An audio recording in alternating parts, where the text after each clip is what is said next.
Hey guys, how's it going? My name is Tony Bigblind, and I'm here today showing off my first IRL Cards and Tankards deck list.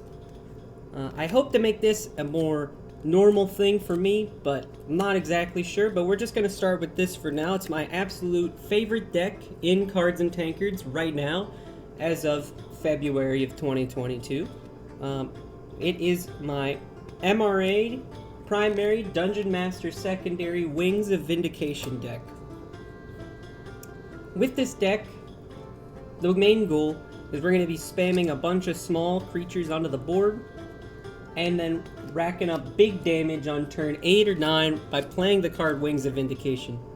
So, with the brief explanation out of the way, let's jump right into the deck list. So first we're going to go over the spell cards of the deck, because there's only 10 of them. First, let's start off with Wings of Vindication.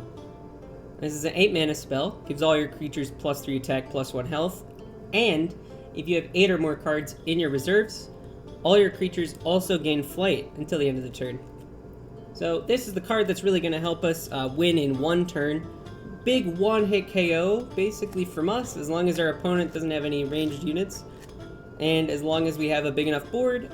That's the whole strategy of the deck. We're going to put a bunch of creatures on the board, enough so that when we do play this card, we kill our opponent in just that one turn of attacking. But in MRA, you can only reserve one card from your hand each turn, so you would have to reserve one card every turn if you wanted to get to the 8 reserve requirement. So let's look at our next spell. We have 3 Cry for Numbers, which is going to help us out with getting more cards into reserves. For 6 mana, it checks each of the top 6 cards of your deck, and if it's a creature, it goes to your reserves. If it's a spell, it gets discarded.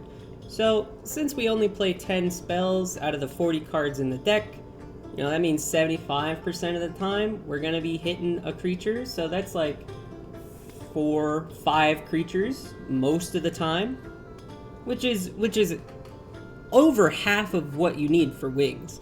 So even just one of these and then manually placing in a couple other cards is just going to be good enough to use Wings, and that's really what we're looking for.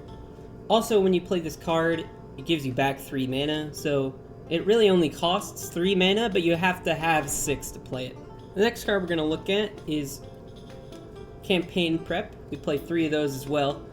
What this card does is, just like with the creature, you can discard it into your reserves if you're MRA primary, and also you can play the card normally as a 5-cost spell to draw 1 card for every 2 cards in your reserves.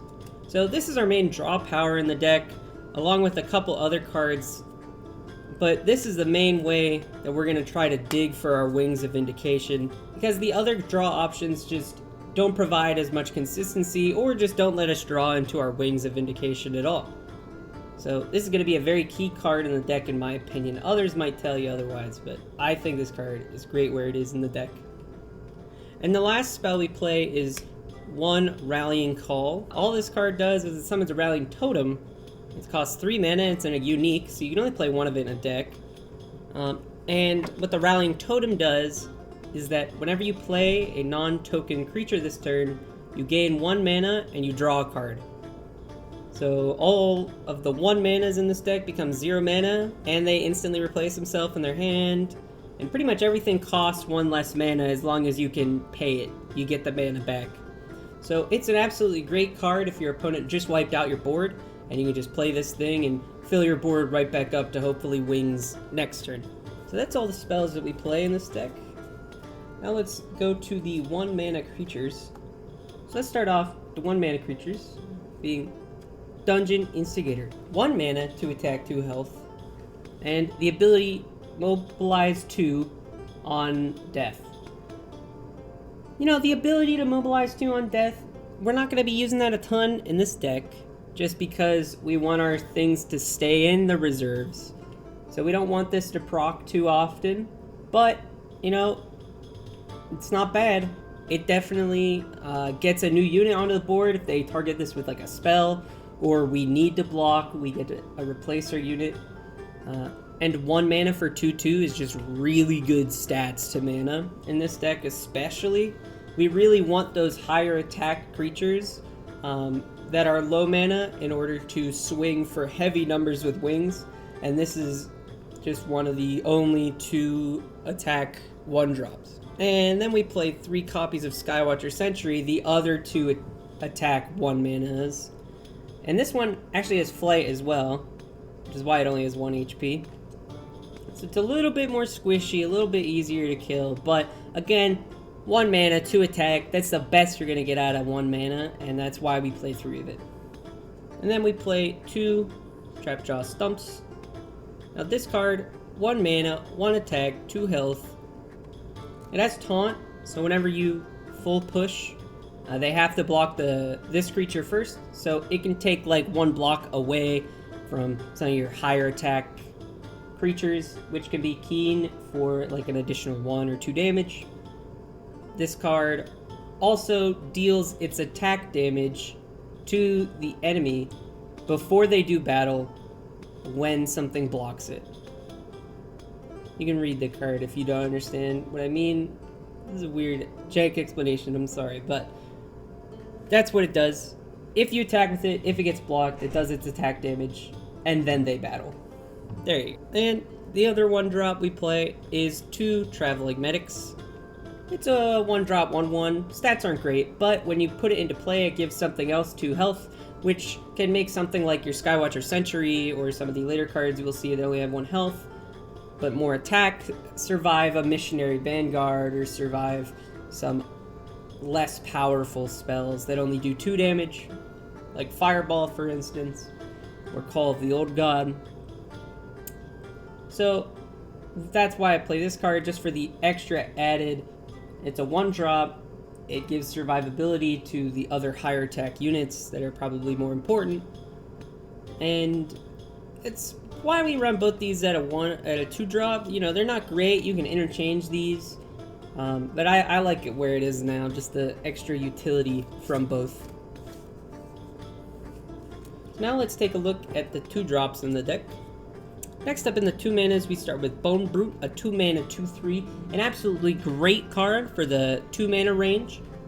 He's got 3 health, so he can survive a couple of the smaller spells like Call the Old God or the weaker Fireball, side target, but you know, a Dark Matter Blast can take him out. He also gains 1 attack and amped whenever you play a spell for the turn. So that means whenever you're playing Wings of Vindication, he gains an extra attack, which basically makes him a 3/3 before Wings, which is a great ability of this card. One of the only creatures in the deck to have 3 attack when you play Wings, which makes it a very keen staple of the deck. The other Dungeon Master card we play 3 Apprentice Necromancers. A 2-drop 1/1, horrific stats, but it summons a Bone Amalgamate on play, so you just get a whole extra body to attack with, and the more bodies on the field, the more Wings is going to be able to buff your field, so it's just the more use overall that you're going to get out of playing a Wings of Vindication. The more creatures, the better. Sadly, we don't have more that can summon creatures, but this is one of the best that we have for low mana. Next we have Shredder Beast, play 3 of those. A 2 mana, 1 attack, 3 health unit that has 1 man army, which means the first time it is blocked each turn, it does not receive any damage. And its ability says, when this creature attacks, move the top creature of your deck to your reserves, which means it just kind of searches down through your deck until you find a creature and then plops it into the reserves. And again, this is the 3rd and final way for us to get cards into our reserves, the other 2 being putting them there ourselves once per turn and Cry for Numbers. So this is a very important card for Wings of Vindication decks to play 3 of, just because you're basically getting 1 extra card a turn, and they either have to block it multiple times or use a spell on it to get rid of it. It's just a pretty good card, and they just with the Bone Brute as well, it has 3 health, so it's very tanky. It's going to be hard to get rid of this thing unless you have a Dark Matter Blast ready to go. And the final 2-drop we play are 3 Eager Farmers. we play Eager Farmer because it has 3 attack. That's it. 2-drop, 3/2. It has 3 attack for 2 mana. That's why we play Eager Farmer. I feel like there's not much more to go in on there. That's all the 2-drops in the deck. So now, looking at the 3-drops, we play 3 Cautious Hunting Party, 3 mana, 2 damage, 1 health, and ranged. Ranged means whenever this attacks, it attacks first, unless it's going up against another ranged unit. And its ability says on entrance, summon another Cautious Hunting Party. So it summons, just like with the Apprentice Necromancer, it's going to get 2 bodies onto the field instead of 1, and these guys are both going to be at 2 attack, making them better than the Apprentice Necromancer, but for 1 more mana. And the other 3-drop we play is Monstrous Recruiter. 3 mana, 3 attack, 2 health, just like the Eager Farmer. However, with this card, much better, because on play, you get to draw 2 cards. If it's a creature, you keep it. If it's a spell, you gotta discard it. And then when it kills something, it gets returned back to your hand, even if it were to die anyways. So it's just basically infinite draw power unless your opponent decides to spell it away, which they almost certainly have to most of the time. And that means they're wasting a spell on this instead of wasting a spell on some of our other creatures. Even though this has one of the highest attacks in our deck, that's why we have to play 3 of them. It's just more draw power. Sadly, though, you can't draw into your wings using this because then it gets discarded, which is why we have to play cards like Campaign Prep in order to be able to dig for our wings. But that's a minimal downside for a card with this, with drawing 2 cards pretty much a turn if your opponent keeps letting you bring it back to your hand. So those are the 2 3-drops we play, and then we play 2 more cards. First, we have Garenan, the Trading Prince.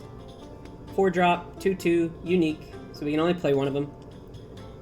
Whenever your opponent draws a card, you gain 1 life, and he also has the activate ability of draw a card. Activate being, you can do it once per turn by resting this unit for the turn, so he can't attack the turn he uses the activate ability. But still an absolute great card just because it's draw a card a turn. You know, he has 2 attack, 2 health. Your opponent's gonna have to target it with a spell unless they want you to passively gain 1 health a turn and draw 1 card a turn. They're gonna have to get rid of this over some of your 3 attack units most of the time, so it's just a great card to have and to use. Then the last 1-drop we play, I play 1 copy of Overwhelming Magi. 10 mana, 9 attack, 9 health. We don't really care about any of those stats. We don't even really care about the entrance ability. We're never going to be playing this card. This is all for the first effect, which says when you discard this card into your reserves, gain 2 mana and lose 2 life. So instead of gaining 1 mana for the once per turn put a creature into your reserves effect that MRA Primary gets, by putting this card into your reserves, you have to unfortunately lose 2 health, but instead you gain 2 mana.